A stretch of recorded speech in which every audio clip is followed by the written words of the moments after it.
আসসালামু আলাইকুম ওয়ারাহমাতুল্লাহি ওয়াবারকাতুহু। প্রিয় ভাই ও বোনেরা, আল্লাহ আমাদের সবাইকে হেফাজত করুন, ঈমানের উপর দৃঢ় রাখুন এবং এমন ফিতনা থেকে রক্ষা করুন যার সামনে দাঁড়িয়ে অনেক বড় বড় ঈমানদারও কেঁপে উঠবে। আজকের এই ভিডিওটা কোনো সাধারণ ইসলামিক আলোচনা নয়, এটা একটি সতর্ক বার্তা, এটা একটি ঘুম ভাঙানোর ডাক। কারণ দাজ্জালের আগমন যে কোনো সময় ঘটে যেতে পারে। হ্যাঁ, যে কোনো সময় দাজ্জাল এসেই এমন কিছু কাজ করবে যা দেখে মানুষ হতভম্ব হয়ে যাবে। সে মৃতকে জীবিত করার অভিনয় করবে, আকাশ থেকে বৃষ্টি নামাবে, ক্ষুধার্ত মানুষকে খাবার দেবে, রোগীকে সুস্থ করার ভান করবে, আর তখনও অধিকাংশ মানুষ তাকে চিনতে পারবে না। সে কে? ইসলাম বলে সেই দাজ্জাল।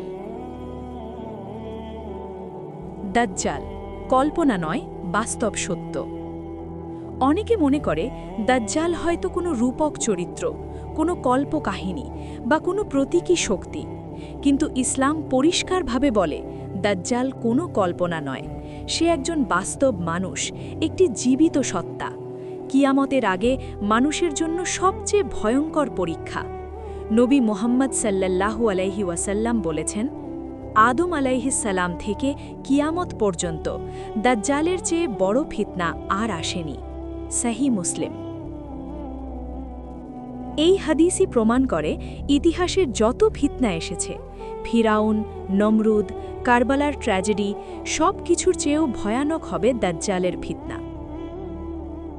দাজ্জালের সংক্ষিপ্ত পরিচয়। ইসলামিক আকিদা অনুযায়ী দাজ্জাল দেখতে মানুষ আকৃতির, কিন্তু সে সাধারণ মানুষ নয়। তার এক চোখ অন্ধ, অন্য চোখ বিকৃত ও ভয়ঙ্কর। তার কপালে লেখা থাকবে কাফির। এই লেখা সবাই দেখতে পাবে না, শুধু মুমিনরাই পড়তে পারবে। সে নিজেকে খোদা বলে দাবি করবে, আর তার সাথে থাকবে এমন সব ভ্রান্ত অলৌকিক ক্ষমতা যা দেখে দুর্বল ঈমানের মানুষ বিভ্রান্ত হয়ে যাবে। তার সাথে থাকবে একটি মিথ্যা জান্নাত, একটি মিথ্যা জাহান্নাম। কিন্তু ভয়ঙ্কর সত্য হল, তার জান্নাত আসলে জাহান্নাম, আর তার জাহান্নামই আসলে জান্নাত। দাজ্জাল এখন কোথায়?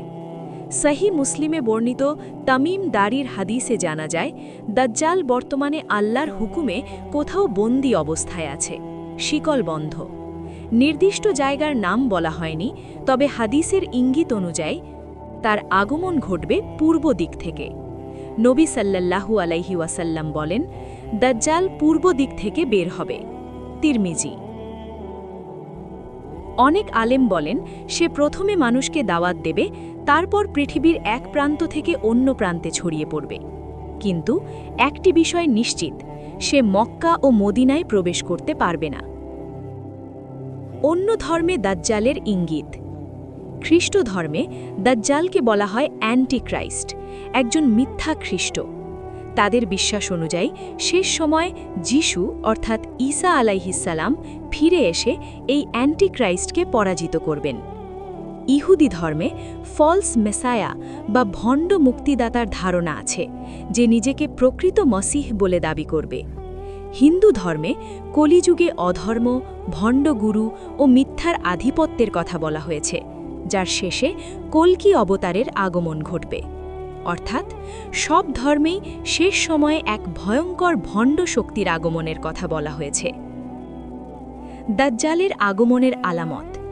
হাদিস অনুযায়ী দাজ্জালের আগমনের আগে ১. দিনের জ্ঞান উঠে যাবে, ২. সত্য আলেম কমে যাবে, ৩. ভণ্ড ও মিথ্যাবাদী বেড়ে যাবে, ৪. হারামকে হালাল বলা হবে, ৫. ব্যভিচার, সুদ, জুলুম স্বাভাবিক হবে, ৬. হঠাৎ হঠাৎ হত্যাকাণ্ড বেড়ে যাবে, ৭. সময় দ্রুত চলে যাচ্ছে বলে মনে হবে, ৮. খরা ও দুর্ভিক্ষ দেখা দেবে, ৯. মানুষ চরম হতাশায় পড়বে, ১০. সবচেয়ে ভয়ঙ্কর, মানুষ সত্য ও মিথ্যার পার্থক্য করতে ভুলে যাবে। আজ একবার চোখ মেলে তাকান, এই আলামতগুলো কি আমাদের চোখের সামনে নয়? এতেই বোঝা যায় দাজ্জালের আগমন খুব সন্নিকটে। দাজ্জালের ফিতনা থেকে বাঁচার উপায়। নবী আমাদের ভয় দেখাননি, তিনি প্রস্তুতির পথ দেখিয়েছেন।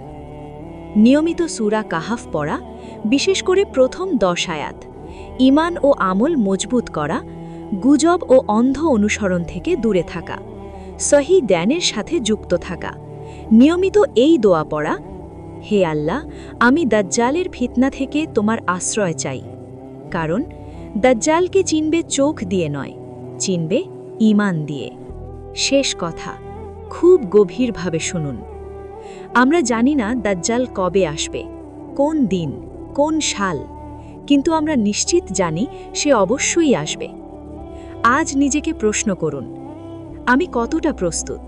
আমার ঈমান কি যথেষ্ট শক্ত, নাকি অলৌকিকতার মোহে পড়ে হারিয়ে যাব?